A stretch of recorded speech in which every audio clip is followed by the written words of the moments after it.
Chapter 19. When the Lord thy God hath cut off the nations, whose land the Lord thy God giveth thee, and thou succeedest them, and dwellest in their cities, and in their houses, thou shalt separate 3 cities for thee in the midst of thy land, which the Lord thy God giveth thee to possess it. Thou shalt prepare thee a way, and divide the coasts of thy land, which the Lord thy God giveth thee to inherit, into 3 parts, that every slayer may flee thither. And this is the case of the slayer, which shall flee thither, that he may live, whoso killeth his neighbor ignorantly, whom he hated not in time past, as when a man goeth into the wood with his neighbor to hew wood, and his hand fetcheth a stroke with the axe to cut down the tree, and the head slippeth from the helve, and lighteth upon his neighbor, that he die, he shall flee unto one of those cities, and live, lest the avenger of the blood pursue the slayer, while his heart is hot, and overtake him, because the way is long, and slay him,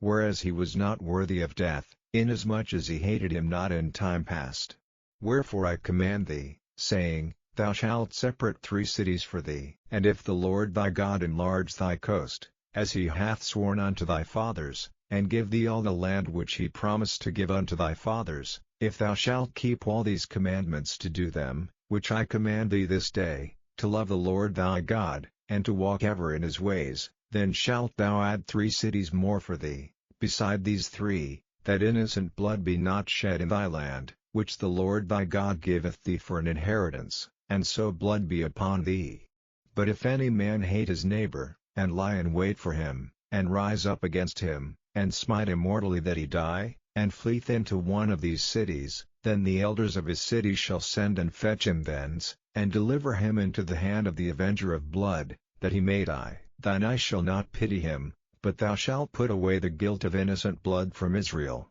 that it may go well with thee. Thou shalt not remove thy neighbor's landmark, which they of old time have set in thine inheritance, which thou shalt inherit in the land that the Lord thy God giveth thee to possess it. 1 witness shall not rise up against a man for any iniquity, or for any sin, in any sin that he sinneth, at the mouth of 2 witnesses, or at the mouth of 3 witnesses, shall the matter be established. If a false witness rise up against any man to testify against him that which is wrong, then both the men, between whom the controversy is, shall stand before the Lord, before the priests and the judges, which shall be in those days, and the judges shall make diligent inquisition, and, behold, if the witness be a false witness, and hath testified falsely against his brother, then shall ye do unto him, as he had thought to have done unto his brother, so shalt thou put the evil away from among you. And those which remain shall hear, and fear, and shall henceforth commit no more any such evil among you. And thine eye shall not pity, but life shall go for life, eye for eye, tooth for tooth, hand for hand, foot for foot.